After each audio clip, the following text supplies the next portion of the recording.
একটা হাদিসে শোনা যায় আল্লাহ পাক বলেছেন, হে আদম সন্তান, আমরা কি আদম সন্তান না? হে আদম সন্তান, আমার ইবাদতের জন্য সময় বের করো। আমার জন্য, আমার ইবাদতের জন্য সময় বের করো। যদি তুমি আমার জন্য সময় দিতে পারো তাহলে দুটো তোমাকে ফজিলত আমি দেব। একটা হচ্ছে তোমার সমস্ত টেনশন আমি দূর করে দেব। সুবহানাল্লাহ। টেনশন বলে কিছুই আপনার থাকবে না এবং তোমার সমস্ত দরিদ্রতা আমি দূর করিয়ে দেব ইনশাআল্লাহ।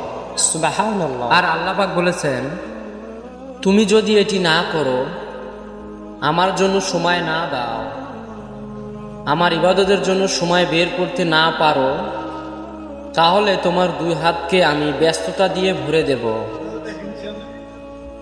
যখনই বলবে ব্যস্ত আছি, আল্লাহ পাক ব্যস্ত দিয়ে হাত ভরিয়ে দিয়েছেন। এটা আল্লাহর গজব। আর একটা হচ্ছে তোমার অভাব আমি কশ্চিনকালেও দূর করব না। তোমার অভাব আমি দূর করব না। কপালের মাঝখানে আল্লাহ পাক অভাব লিখে দিলেন। টাকা থাকতে পারে 1 কোটি, 2 কোটি, 3 কোটি, 10 কোটি, অভাব দূর হবে না।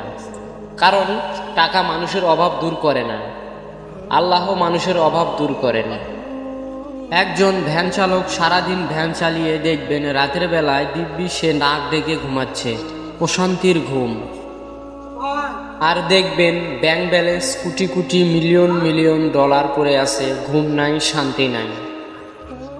তাই না? বাস্তবতা এগুলো।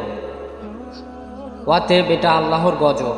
যদি আপনি আল্লাহর জন্য সময় দিতে না পারেন, আল্লাহ পাক আপনার হাতকে ব্যস্ত দিয়ে ভরে দিবে। আপনি সময় দিতে পারবেন না, তখন অভাব আল্লাহ কখনো দূর করবেন না।